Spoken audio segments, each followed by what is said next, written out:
Welcome back to Elevation Perspective. My name is Mark, and breaking news tonight, the Mets and Pete Alonso finally come to terms on a 2-year contract.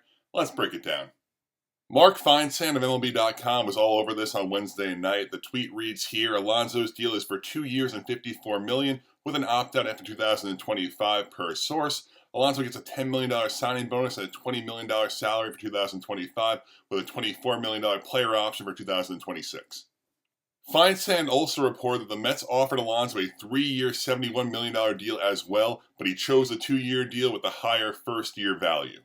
When this offseason started, I feel like the common perception with Pete was he was thinking about like a 5-year deal where 20 to 25 per. The Mets probably weren't going to go there with him, so he'd probably go to the highest suitor. But to me, seeing how this all unfolded, it's very clear that Pete did not want to leave New York. He did not want to leave the Mets. I have to imagine that the Blue Jays and those other teams that were interested had to have offered him more than $54 million. It simply had to have.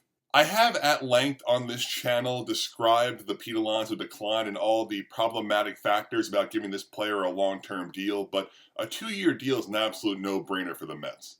Of course, Pete Alonso is well protected in this deal. If he has a great year in 2025, he will opt out and hit the market again, but he's just 1 year older at that point. A 31-year-old first baseman just going out in the market again, unless he has a phenomenal MVP-like season, which the counting stats should be there now with Juan Soto added to the lineup in front of him, but I'm not sure if Pete's getting that big contract that he turned down from the Mets a few years ago. The Mets being able to bring back Pete Alonso really gives them a slam dunk A-plus offseason in my eyes. This team was able to bring back Sean Manaea, Ryan Stanek, Jesse Winker, all three very important pieces of their 2024 team, along with new additions like AJ Minter, Clay Holmes, Frankie Montas, Jose Siri, and of course, superstar Juan Soto. I'm not quite sure yet if the Mets are the best team in the National League East, but they're neck and neck with the Atlanta Braves and the Philadelphia Phillies if they're not better than those two teams. The current 2025 Mets projected lineup looks like Francisco Lindor, Juan Soto, Pete Alonso, Brandon Nimmo, Mark Vientos, Jesse Winker, Francisco Alvarez, Jeff McNeil, and Jose Siri. I think you're going to have a very hard time finding a better top 5, with the exception of the Dodgers, of course, than this Mets lineup here. 2 MVP candidates at the top with Lindor and Soto, big-time power with Alonso and Vientos, and Nimmo's a very solid player as well. This Mets lineup looks to be very strong in 2025.